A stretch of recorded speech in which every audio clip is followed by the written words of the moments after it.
Hello friends, welcome back to my YouTube channel Semippulagam. என்னோட சேனலை first time பார்க்குறீங்க அப்படின்னா ப்ளீஸ் சப்ஸ்கிரைப் பண்ணிக்கோங்க. சப்ஸ்கிரைப் பண்ணிட்டு பக்கத்தில் இருக்கக்கூடிய பெல் ஐக்கானை கிளிக் பண்ணிட்டு ஆளுங்கிற ஆப்ஷனை கிளிக் பண்ணி வச்சுக்கோங்க. என்னோட வீடியோஸ்லாம் யூஸ்ஃபுல்லாக இருந்துச்சுன்னா லைக் பண்ணுங்க, ஷேர் பண்ணுங்க, கமெண்ட் பண்ணுங்க. மளிகை ஜாமான் வாங்க போகிறதுக்கு முன்னாடி என்னென்ன விஷயங்கள் நோட் பண்ணணும், மளிகை ஜாமான் வாங்குறதுல எவ்வளோ பணத்தை மிச்சப்படுத்தலாம் அப்படிங்கிறத பற்றி இந்த வீடியோவில் சொல்கிறேன். வீடியோவை வந்து ஸ்கிப் பண்ணாமல் கடைசி வரைக்கும் பாருங்கள். கண்டிப்பாக உங்களுக்கு ஒரு ஐடியா கிடைக்கும். வாங்க வீடியோக்குள்ளே போகலாம். ஃபர்ஸ்ட் பார்த்தீங்க அப்படின்னா, மளிகை ஜாமான் வாங்குறதுக்கு முன்னாடி நம்ம லிஸ்ட் போடுறது ரொம்பவே நல்லது. லிஸ்ட் போட்டு போனோம் அப்படின்னா நமக்கு என்ன தேவையோ அதை மட்டும் நம்ம வாங்கிட்டு வந்துடலாம். லிஸ்ட் போடாமல் போனோம் அப்படின்னா நம்ம பார்க்கறது எல்லாத்தையும் வாங்குவோம். அதனால நமக்கு வந்து பணம் வந்து வேஸ்ட்டாக போகும். அதனால லிஸ்ட் போட்டுட்டு போய் ஜாமானை வந்து வாங்குங்க. லிஸ்ட் போகிறதுக்கு முன்னாடி பார்த்தீங்கன்னா, போன மாதம் நீங்கள் வாங்கியிருக்கக்கூடிய மளிகை ஜாமான்லாம் ஏதாவது இருக்கா அப்படின்னு நீங்கள் செக் பண்ணிட்டு வாங்குங்க. மளிகை பொருட்கள் வந்து ஏதாவது இருந்தது அப்படின்னா அதை விட்டுட்டு இல்லாததை மட்டும் நீங்கள் வாங்கிக்கலாம். இருக்கும்போதே திரும்ப இருக்கும்போதே நீங்கள் லிஸ்ட்டு போடாமல் போய் வாங்கிட்டீங்க அப்படின்னா திரும்ப வாங்குறீங்கன்னா ஆல்ரெடி இருந்தது வந்து வேஸ்ட்டாக போகும். அதனால நமக்கு பணமுமே வந்து வேஸ்ட்டாக போகும். அதனால செக் பண்ணிட்டு போய் வாங்குங்க. அடுத்த பாயிண்ட் பார்த்தீங்கன்னா, எங்கே வாங்குறது அப்படிங்கிறது. சூப்பர் மார்க்கெட்டில் வாங்க போறீங்களா, மளிகை கடையில் வாங்க போறீங்களா, ஆன்லைனில் வாங்க போறீங்களா அப்படிங்கிறத நோட் பண்ணிக்கோங்க. சூப்பர் மார்க்கெட்டில் வாங்குறீங்க அப்படின்னா லிஸ்ட் போட்டுட்டு போகிறது ரொம்பவே நல்லது. ஏன்னா சூப்பர் மார்க்கெட்டை பொறுத்த வரைக்கும் எல்லா பொருளையுமே வச்சுருப்பாங்க. நமக்கு தேவையானதை மட்டும் வாங்க மாட்டோம். நம்ம கண்ணில் பார்க்குறது எல்லாத்தையும் வாங்கிடுவோம். அதனால நீங்கள் வந்து சூப்பர் மார்க்கெட் போகிறதுக்கு முன்னாடி லிஸ்ட்டு போட்டுக்கோங்க. மளிகை கடையில் வாங்குறதுனாலுமே நீங்கள் வாங்கிக்கலாம். நீங்கள் லிஸ்ட்டு கொடுத்துட்டீங்கன்னா உங்களுக்கு தேவையான பொருளை மட்டும் நீங்கள் வந்து வாங்கிக்கலாம். ஒருவேளை உங்களுக்கு ஆன்லைனில் கம்மியாக கிடைச்சிது அப்படின்னா நீங்கள் ஆன்லைன்லேயுமே வந்து மளிகை பொருட்களை வந்து நீங்கள் வாங்கிக்கலாம். அடுத்த பாயிண்ட் பார்த்தீங்கன்னா, உங்கள் வீட்டில் எத்தனை பேர் இருக்காங்க அப்படிங்கிறத பார்த்து அதுக்கேற்ற மாதிரி மளிகை ஜாமான் வந்து வாங்குங்க. உங்கள் வீட்டில் 2 பேர் 3 பேர் இருக்கீங்க அப்படின்னா அதுக்கேற்ற மாதிரி ஜாமான் வந்து வாங்குங்க. இல்லை நீங்கள் வந்து கூட்டு குடும்பத்தில் இருக்கீங்கன்னா அதுக்கேற்ற மாதிரி வந்து நீங்கள் வந்து கணக்கு பண்ணி வந்து மளிகை ஜாமான் வந்து வாங்கிக்கோங்க. அளவெல்லாம் வந்து நீங்கள் அதுக்கேற்ற மாதிரி பார்த்துக்கலாம். அடுத்தது முக்கியமான பாயிண்ட் பார்த்தீங்கன்னா, தேவையான பொருளை மட்டும்தான் வாங்கணும் அப்படிங்கிறத வந்து உங்கள் மைண்ட் செட் பண்ணிக்கோங்க.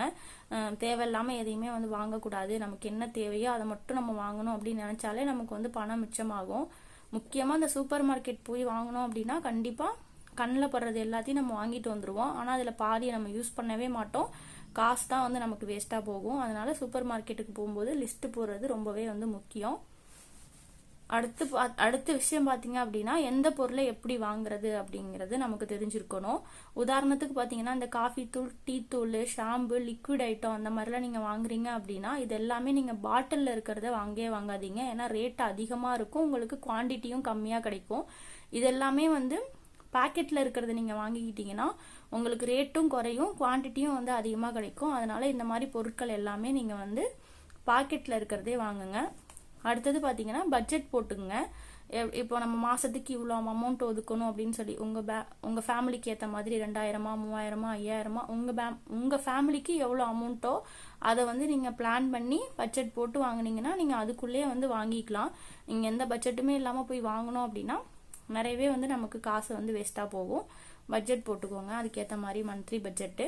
நான் எப்படி மந்த்லி பட்ஜெட் போட்டு மளிகை ஜாமான் வாங்குறேன் அப்படிங்கிறத உங்களுக்கு வந்து தனி வீடியோவாக போடுறேன். அடுத்து நான் மளிகை ஜாமான் வாங்கினதையும் உங்கள் கூட நான் வந்து ஷேர் பண்ணிக்கிறேன். அடுத்தது பார்த்தீங்க அப்படின்னா, ஆஃபர்ஸ் பொருட்களை வந்து தேவைப்பட்டால் மட்டும் வாங்குங்க. இப்போ வந்து ஒரு ஆஃபர் போடுறாங்க அப்படிங்கிறதுக்காக போய் வாங்கினீங்க அப்படின்னா அதை நம்ம யூஸ் பண்ணுனா ஓகே, பண்ணலைன்னா அது வேஸ்ட் ஆயிரும். இப்போ உங்கள் வீட்டில் வந்து ஒரு 3 பேர் தான் இருக்கீங்க அப்படின்னா இப்போ 5 கிலோ கோதுமை வாங்கினா இவ்வளோ ஆஃபர் வருது அப்படின்னு சொல்லிட்டு நீங்கள் வாங்குறீங்க அப்படின்னா உங்களுக்கு அந்த ஒரு மாதத்துக்கு 5 கிலோ கோதுமை வந்து தேவைப்படாது, பாதி இது வேஸ்ட்டாக போகும். அதனால உங்களுக்கு தேவை அப்படின்னா மட்டும் நீங்கள் ஆஃபர்ஸை வந்து யூஸ் பண்ணுங்க. ஆஃபர் இருக்கே அப்படிங்கிறதுக்காக போய் ஆஃபரை வந்து வாங்காதீங்க. அடுத்தது பார்த்தீங்க அப்படின்னா, முடிஞ்ச வரைக்கும் நீங்கள் அந்த ஜங்க் ஃபுட்டை வந்து தவிர்த்துறது நல்லது.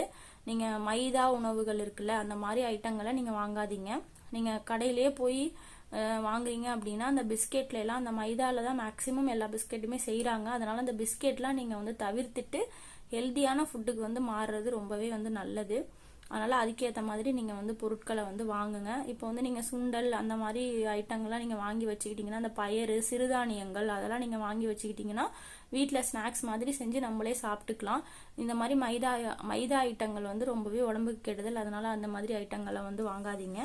அடுத்தது பார்த்தீங்க அப்படின்னா, நீங்கள் எந்த ப்ராடக்ட் வாங்கினாலும் அதில் வந்து டேட்டு செக் பண்ணுங்கள். இது எப்போ வந்து எக்ஸ்பைரி ஆகுது அப்படிங்கிறதையும் பார்த்து வாங்குங்க. நீங்கள் சூப்பர் மார்க்கெட்டில் போனீங்கனாலே உங்களுக்கு தெரியும். ஃபஸ்ட்டு பார்த்தீங்க அப்படின்னா, ஃபஸ்ட்டு அடுக்கி வச்சிருக்கிறதெல்லாம் வந்து எக்ஸ்பைரி ஆக போகிறத வந்து முன்னாடி வச்சுட்டு கொஞ்ச நாள் இருக்கிறதெல்லாம் பின்னாடி வந்து வச்சிருப்பாங்க. அதை நீங்க பாத்தீங்கன்னாலே உங்களுக்கு தெரியும். அதனால சூப்பர் மார்க்கெட்ல போய் வாங்கும்போது முதல்ல இருக்கிறத ஃபர்ஸ்ட் எடுத்து போட்டுறாதீங்க, பின்னாடி இருக்கிறதா எடுத்து பாருங்க. நீங்க ஒரு தடவை செக் பண்ணி பாத்தீங்கன்னாலே உங்களுக்கு தெரியும். அதுக்கேற்ற மாதிரி தான் அவங்க வந்து அடுக்கி வச்சிருப்பாங்க. எது ஃபர்ஸ்ட் தீருதோ அதை முன்னாடி வச்சிருப்பாங்க. உங்களுக்கு வந்து சில ஐட்டங்கள்லாம் ஒரு 3 months 4 months நீங்க வச்சு யூஸ் பண்ற மாதிரி இருக்கு அப்படின்னா கொஞ்சம் நம்மளுக்கு வந்து புதுசா இருக்கிறதா நமக்கு தேவைப்படும். அதனால பின்னாடி போய் பார்த்து செக் பண்ணி டேட் எல்லாம் பாருங்க, பார்த்து செக் பண்ணி வந்து வாங்குங்க. முக்கியமான பாயிண்ட் வந்து ஹஸ்பண்ட் வந்து அடிக்கடி ஒரு பாயிண்ட் வந்து சொல்லிட்டே இருப்பாங்க. அதை உங்க கூட நான் ஷேர் பண்ணிக்கிறேன். அது என்னன்னு பாத்தீங்கன்னா, என் ஹஸ்பண்ட் என்ன சொல்லுவாங்கன்னா, இந்த மாதிரி ஷாப்பிங் போறோம் அப்படின்னா நல்லா சாப்பிட்டுட்டு போறது ரொம்பவே முக்கியம் அப்படிம்பாங்க. இப்ப நம்ம சாப்பிடாம போய் ஒரு ஷாப்பிங் பண்றோம் அப்படின்னா நம்ம பாக்குறது எல்லாத்தையும் வாங்கிடுவோம். இப்போ ஸ்நாக்ஸ் எல்லாம் பாக்குறோம் அப்படின்னா நமக்கு பசிக்கும். ஆல்ரெடி நமக்கு பசி இருக்கும்போது சரி இதெல்லாம் வாங்கலாம் அப்படின்னு சொல்லிட்டு வாங்கி போட்டுருவோம். அதுவே நமக்கு வந்து நல்லா சாப்பிட்டுட்டு நம்ம ரிலாக்ஸா போனோம் அப்படின்னா நம்ம பாக்குறது எல்லாத்தையுமே வந்து வாங்க தோணாது. அதனால நீங்க சாப்பிட்டுட்டு போயிட்டு ரிலாக்ஸா போய் ஷாப்பிங் பண்ணுங்க. இதுல வந்து உங்களுக்கு ஏதாவது டவுட் இருந்தாலுமே கமெண்ட்ல சொல்லுங்க, நான் வந்து எக்ஸ்பிளைன் பண்றேன். நான் வந்து எப்படி மளிகை ஜாமான் வாங்குறேன், என்னோட மளிகை ஜாமானையுமே உங்க கூட நான் வந்து ஷேர் பண்ணிக்கிறேன். அடுத்த வீடியோல பார்க்கலாம். தேங்க்யூ.